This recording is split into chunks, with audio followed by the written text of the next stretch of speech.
Je viens de Rockland, puis maintenant j'habite à Bourgette. J'ai été à l'école à Rockland, à l'Escale. Ça a commencé justement à l'Escale, dans le cours d'éducation physique avec Mme Gauthier. On avait la section athlétisme, puis on a appris un peu de tout, entre autres le lancer de javelot. Ça dépend des écoles, mais ouais, de moins en moins. C'est pas très populaire, surtout dans Prescott Russell. Après le secondaire, j'ai été à Sudbury, à l'Université Laurentienne, pour étudier, pour devenir enseignante d'éducation physique. Ah, j'ai tout aimé les sports, bouger. J'étais pas du genre à jouer des jeux vidéo, là, j'étais dehors tout le temps.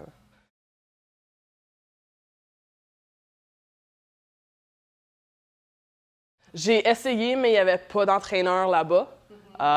Vu que le sport n'est pas très populaire, il n'y a pas des entraîneurs partout. Donc, je n'ai fait, mais juste quand je revenais à la maison pendant l'été.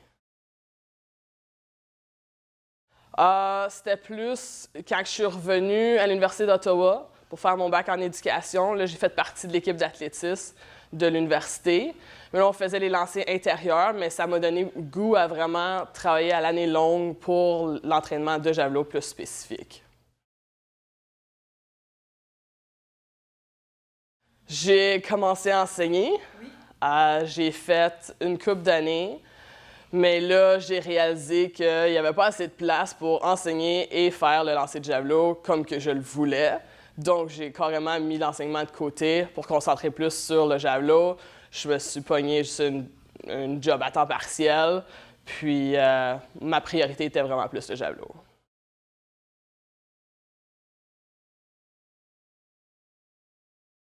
Aller aux Olympiques.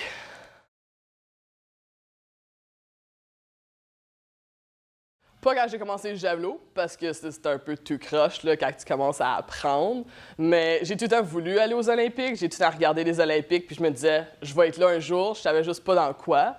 Mais quand j'ai vraiment plus commencé à faire le javelot à temps plein, à l'année longue, c'est là que je me suis dit, OK, si c'est avec ça que je veux aller aux Olympiques. Ça prend un standard, qui est une distance déjà prédéterminée par Athlétisme Canada. Qui est de 68 mètres. En gros, c'était pas tout de suite aller pour le 68 mètres parce que c'est quand même une distance assez grande. C'était juste de continuer à m'améliorer à chaque année.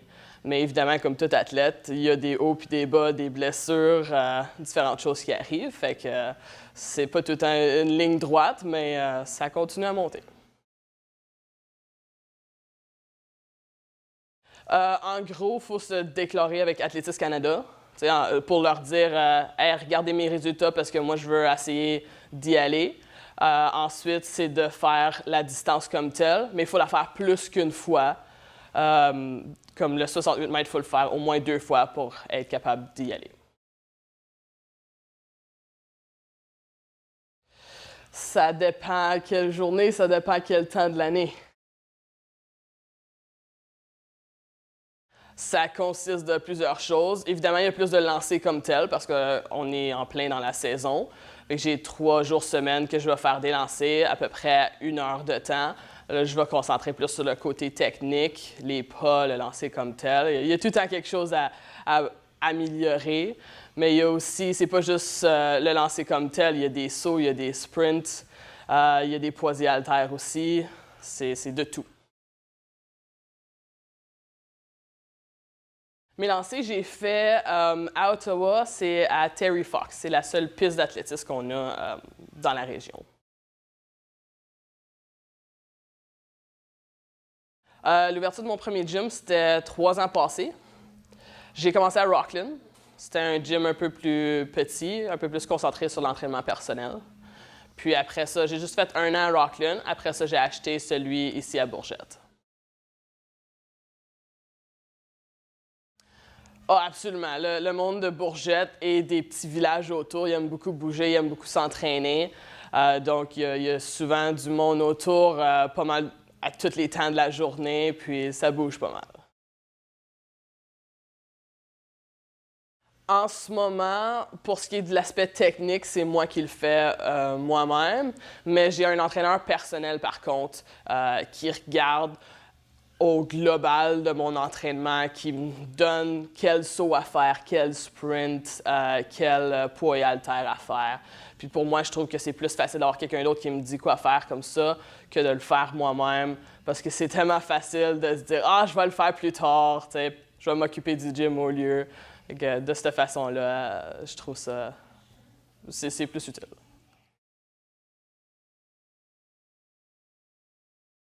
Ben, pour vous donner une idée, disons les provinciaux, normalement, on peut être 6 à 8 filles qui sont là dans ma catégorie, qui est de 19 ans et plus.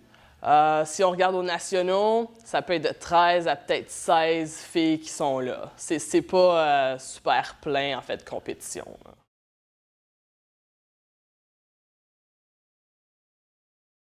Oui, absolument.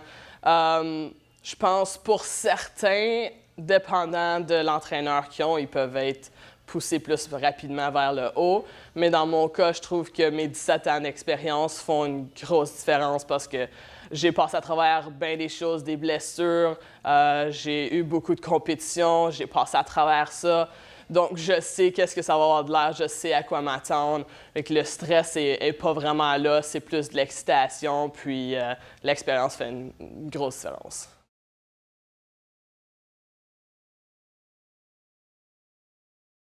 En ce moment, c'est de donner mon 100% à chaque fois que je m'entraîne, à chaque fois que je lance. C'est de passer à travers les blessures que j'ai, juste continuer à être active, puis en santé, puis continuer à avoir une progression.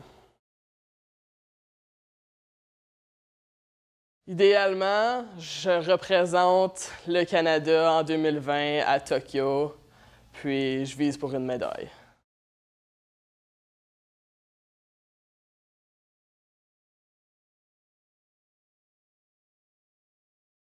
Oui, c'est pas cheap, comme on peut dire. Quand je regarde à peu près une année d'entraînement, c'est un minimum 8 000 $. On penserait pas que c'est ça parce que tu regardes le sport comme tel, puis tu penses, ah, mais c'est juste un javelot, puis tu le lances. Mais toutes les choses qui sont associées, ça s'ajoute très, très vite. Parce que il y a l'entraîneur personnel, il y a le voyagement qui fait beaucoup. Cette année, je suis chanceuse parce qu'il n'y en a pas autant. Il y a beaucoup de choses à Ottawa, entre autres les nationales. Mais juste le voyagement, si je veux commencer ma compétition plus de bonheur, il faut que j'aille aux États-Unis, prendre l'avion, les hôtels et tout ça. Juste la bonne nutrition, les massages, les traitements. Donc, c'est assez cher. Oui, oui, parce que je peux pas nécessairement tout payer moi-même, surtout en essayant de bâtir mon entreprise. Donc, j'ai fait cette année une levée de fonds en ligne sur Make a Champ. Fait que c'est makeachamp.com/Val Chartrand. Puis n'importe qui peut continuer à donner des dons, même si la levée de fonds est terminée. N'importe qui peut aller sur la page comme telle, faire un don, puis ça vient directement à moi pour m'aider avec mon entraînement et tout.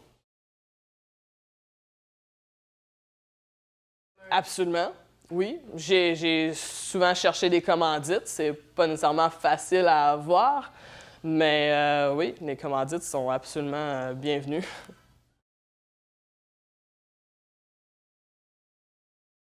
Parce que le lancer de javelot, c'est beaucoup de répétitions. Puis l'épaule n'est pas nécessairement faite pour faire autant de répétitions dans une année. Fait que j'ai besoin c'est du ART que je fais, du Active Release Treatment. Puis qu'est-ce que ça fait, c'est que ça relâche les muscles. Parce que plus que tu l'utilises, plus que le muscle vient sous tension. Fait qu'il faut relâcher. Même principe avec les massages aussi. Parce que après un bout de temps, avec tout l'entraînement que je fais, juste faire des étirements 3 fois 30 secondes, c'est juste pas assez. En moyenne, à chaque 2-3 semaines.